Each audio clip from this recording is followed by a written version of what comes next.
तो यहाँ से हम देखिए डिस्कस करने वाले हैं एक्सरसाइज 3.7 ऑप्शनल एक्सरसाइज। देखिए ऑप्शनल एक्सरसाइज जो है ना वो बहुत ही ज़्यादा इम्पॉर्टेंट होती है। ये आपको एक मौका देती है एनसीईआरटी की जो कि आप डिफ़िकल्ट प्रॉब्लम्स को कैसे हैंडल करें। तो इसलिए इसके सारे क्वेश्चन, हर एक क्वेश्चन बहुत इंपॉर्टेंट है, उसको आपको ज़रूर सॉल्व करना चाहिए। तो उसके लिए सबसे पहले जो मैं एक्सप्लेनेशन देने जा रहा हूँ वो बहुत बेसिक से, जैसे हमने डिस्कस किया था हर टॉपिक, जैसे हम हर एक क्वेश्चन अलग अलग सेपरेटली इसको डिस्कस करते हुए जा रहे हैं, इन द सिमिलर वे हम इस एक्सरसाइज को भी पूरा कंप्लीटली डिटेल में सॉल्व करेंगे। तो चलिए क्वेश्चन नंबर 1 से स्टार्ट करते हैं।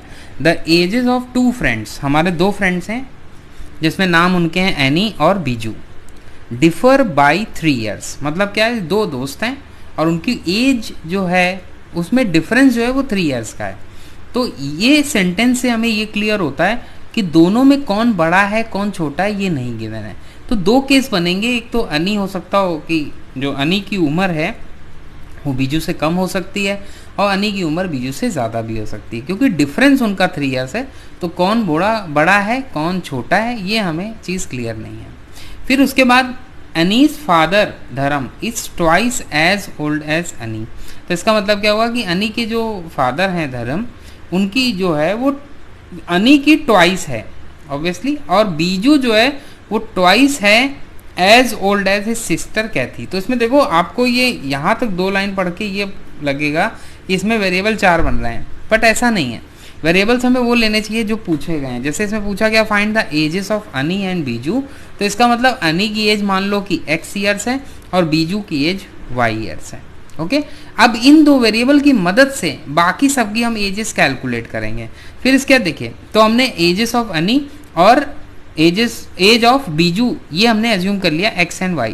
अब वो कह रहा है पहला statement that the difference is 3 years, तो दोनों पॉसिबिलिटी हैं, या तो x माइनस वाई 3 ईयर्स होगा या फिर y माइनस एक्स 3 ईयर्स होगा। तो दोनों में से हम दोनों ही केस को हमें एनालाइज करना होगा। फिर इसके बाद बात करते हैं कि वो कह रहा है कि Annie's father Dharm is twice as old as Annie, यानी अनी की जब उम्र हमें मालूम है तो अनी के फादर की तो 2 गुनी हो गई अनी की, तो अनी की 2 गुनी बन गई उसके फादर की एज, धर्म की एज।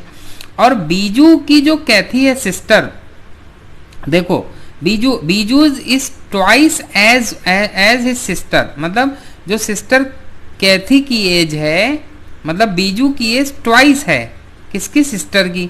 तो एज जो बीजू की होगी वो क्या होगी, कैथी की जस्ट हाफ हो जाएगी, तो y/2 हो गई। ओके, जब आप लिख सकते हैं कि जो सिस्टर कैथी है उसका आप दुगना करेंगे तो आपको बीजू की एज मिलेगी। ठीक है, इसका मतलब बीजू की सिस्टर की जो एज होगी वो y/2 हो जाएगी, बीजू की आधी। अब उसके बाद 2 केस एनालाइज होंगे इसमें। पहला केस हमारा बनेगा जब अनी जो है ओल्डर होगा बीजू से 3 ईयर्स, क्योंकि हमारे पास डिफरेंस 3 ईयर्स है, कौन बड़ा कौन छोटा नहीं मालूम। तो एक बार अनी को हमने बड़ा लिया बीजू से 3 साल, तो अनी की जो एज है वो x ईयर्स है, बीजू की y है, तो उनका डिफरेंस कितना हो गया, 3 हो गया। तो पहला केस एनालाइज करेंगे। और दूसरा जो बन रहा है the ages of Kathy and Dharm. अब देखो कैथी की एज कितनी है, कैथी की एज कितनी, बीजू की आधी यानी y/2, और धर्म की जो है वो डिफरेंस है 30 ईयर्स, तो 2x माइनस y/2, तो धर्म की एज हो गई 2x और y/2 हो गई तुम्हारी कैथी की एज जो सिस्टर है उसकी, तो 2x minus y/2 equal to 30। अब हमारे पास 2 इक्वेशन बनी, 2 अननोन बने, इनको हम सॉल्व कर लेंगे। कैसे करेंगे, तो दूसरी वाली में एलसीएम ले लेंगे 2 का, तो 4x minus Y equal to 60 आ जाएगा। फिर वही एलिमिनेशन मेथड आप यूज़ कर सकते हैं, आसानी से सिंप्लीफाई हो जाएगा। तो एक बार x इक्वल टू 19 आ गया, y इक्वल टू 16 आ गया, यानी कि x हमने क्या माना था, अनी की एज, और y हमने क्या माना था, बीजू की एज, वो हमारे पास 16 आ गई।